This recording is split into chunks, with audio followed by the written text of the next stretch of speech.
Hello Philippines and hello University of Makati. Mga bagay na dapat pag-usapan, mga isyong pinagtatalunan. Ating alamin ano nga ba ang mas matimbang, susubukin at pagtatapatin. I'm your host, Ricky Gonzaga, and this is Spotlight.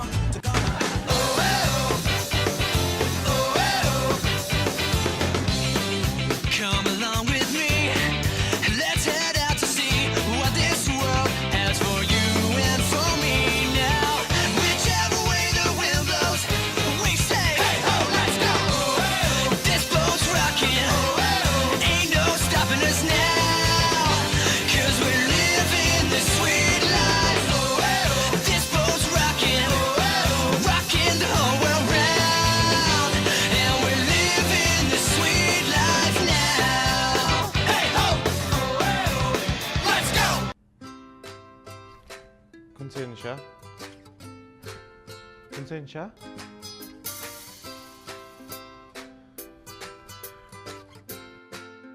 Narito ako ngayon, ang iyong konsensyang si Sipag.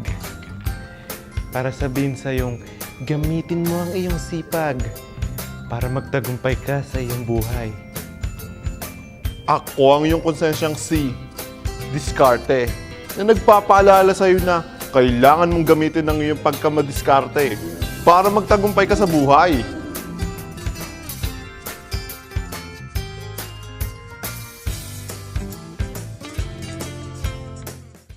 Ang pag-aaral ay parang napakataas na gusali. Maraming levels, maraming floors, maraming pasikot-sikot. Kaya minsan, parang napakahirap nang maabot ang pinakatuktok.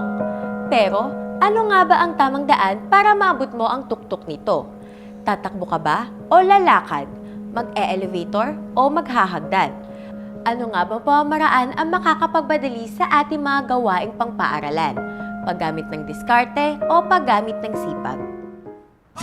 Magkakaiba talaga ang pamamaraan natin mga yumakyan sa pag-aaral.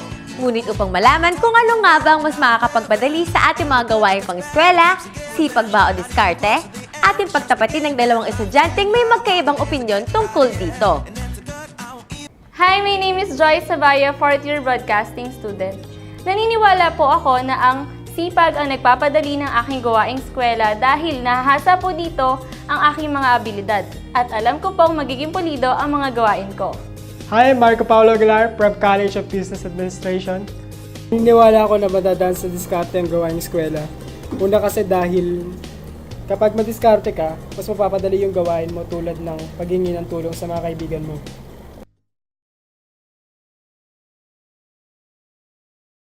Ngayong kilala na natin ang panig ng sipag at diskarte at mukhang pareha sila may pinaglalaban.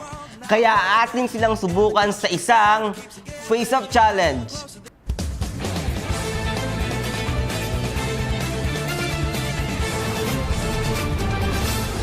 At ang siste, para masukat natin kung saan sa diskarte o sipag ang mas nakadadali sa gawaing eskwela, kami ay nakipagtulungan kay Dr. Lucia B. De La Cruz, isang researcher, upang magtalaga ng isang gawain pang-estudyante na susukat sa kanilang sipag at diskarte. Ang gawaing iuutos ni Dr. De La Cruz sa dalawa ay aming kukuhanan ng video at ipanonood ito sa kanya upang siya mismo ang makasaksi kung alin sa sipag o diskarte ang mas nakapagpapadali ng gawain.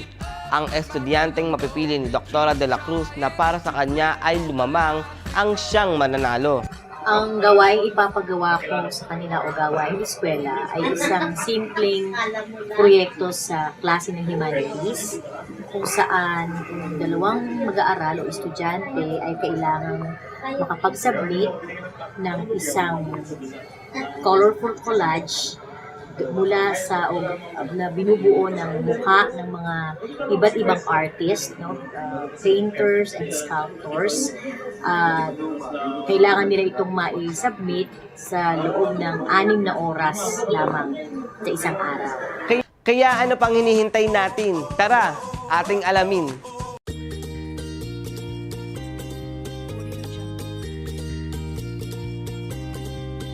Aming binigyan ng tig 25 ang ating mga bida. At dito magsisimula kung paano masusukat ang pagiging madiskarte at masipag. Ang una ko pong ginawa, tumawag ako sa kaibigan ko na sana mapagbigyan niya ako magpa-print ng aking project kasi mas makakatipid ako. Tsaka alam kong mas mapapadali yun dahil kaibigan ko siya. Siyempre yung una, naisip ko pumunta ng library. Pero pagpunta ko doon, no choice, walang computer na libre. Kaya ayun, lumabas na lang ako, napagastos tuloy ako. Sarado na.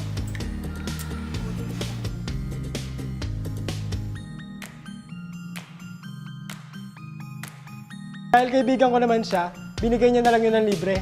Kaya yun, wala pa ako nagagastos sa 25 pesos na binigay sa akin.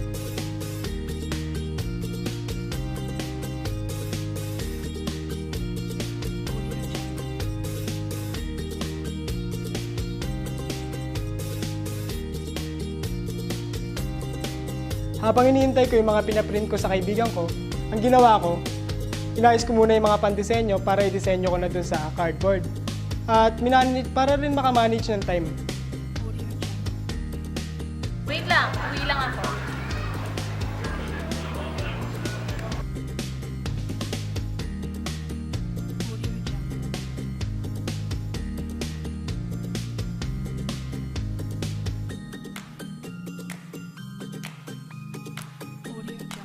Mahilig naman ako sa art, kaya alam ko kung paano yung gupit ng bagay. So, nag-enjoy naman ako.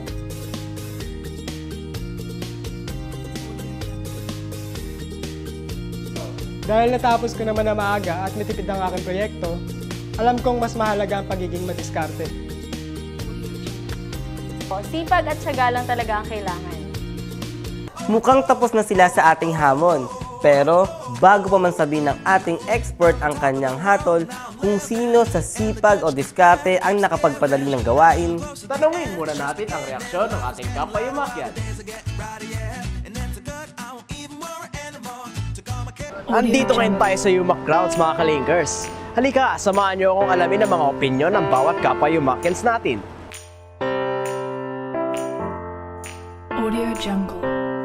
Para sa akin po sipag. Kasi kung puro diskarte ka lang naman at hindi ka masipag, wala ring mangyayari. Yung pagiging masipag, no, ang pinaka-importanting attitude dyan or values ay resourcefulness. Kumbaga marami kang pagkukunan na mga bagay na kailangan.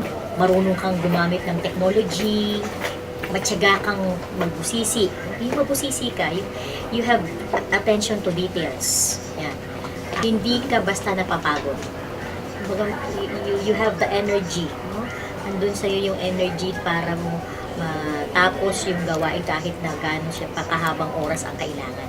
Yan yung nakikita kong values ng kasipagan.